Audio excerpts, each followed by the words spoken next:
Au début de mon activité immobilière, je me cachais littéralement. Pas de photos de moi, pas de vidéos, pas de mise en avant, rien sur le site de mon agence. Je restais dans l'ombre comme si j'avais honte d'exister professionnellement. Et puis un jour, la pression a monté. Il faut que je le fasse, je me répétais. Je dois me mettre en avant.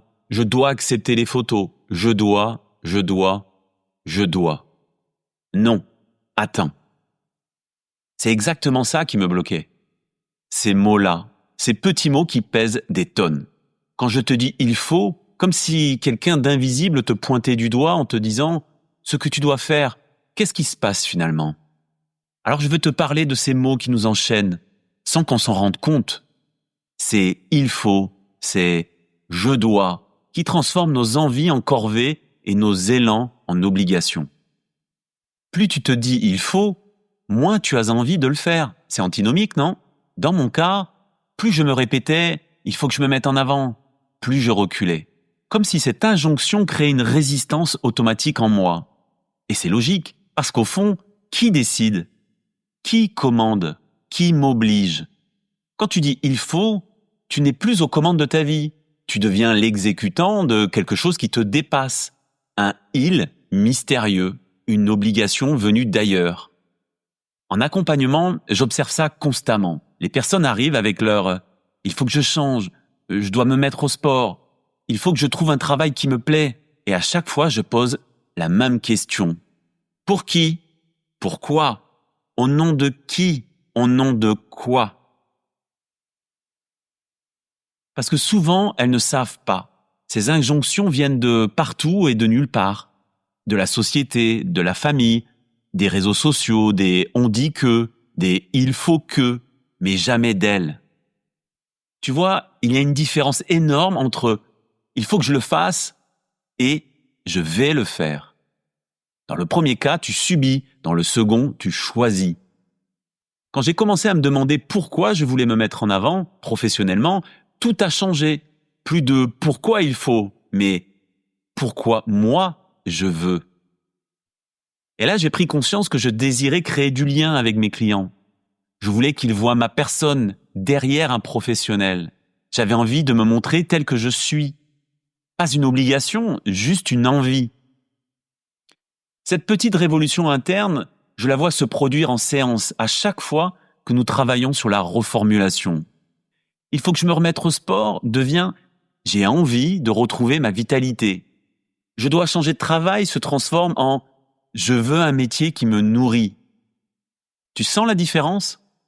Dans un cas, tu portes un poids, dans l'autre, tu portes un élan. Alors comment faire cette bascule? Commence par repérer tes « il faut ».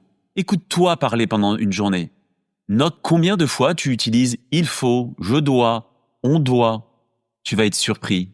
Ces mots sont partout. Ne te juge pas. Prends le temps de t'observer. Ensuite, pose-toi la question. À chaque « il faut » que tu repères, demande-toi « pour qui ?» Pourquoi? Au nom de qui? Au nom de quoi? Creuse vraiment. D'où vient cette injonction? De tes parents? De ton patron? De cette voix sociale qui te dit comment il faut faire, il faut vivre? Imagine une réponse. Parfois, réaliser qu'on ne sait pas, c'est déjà énorme. Et enfin, trouve ton moteur. Une fois que tu as identifié l'injonction extérieure, cherche ton envie personnelle. Qu'est-ce que tu veux vraiment? Qu'est-ce qui est essentiel?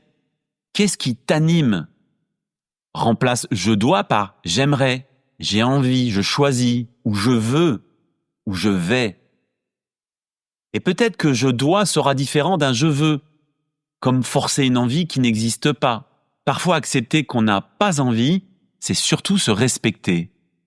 Tu sais ce qui se passe quand tu utilises cette nouvelle formulation? Tu te retrouves toi. Quand j'ai arrêté de me dire « il faut que je me mette en avant », alors que j'en avais vraiment envie, je me suis senti allégé, moins lourd. Cette pression extérieure a disparu pour laisser place à quelque chose qui venait entièrement de moi. Et en séance, c'est pareil.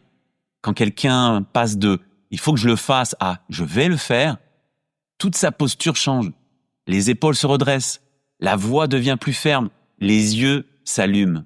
Parce qu'il ne s'agit plus d'obéir, il s'agit de choisir. Ces petits mots ont un poids énorme. Ils sont la différence entre subir sa vie et la créer, entre porter le poids des attentes extérieures et suivre son chemin intérieur. Alors la prochaine fois que tu entends ce « il faut » dans ta tête, fais une pause.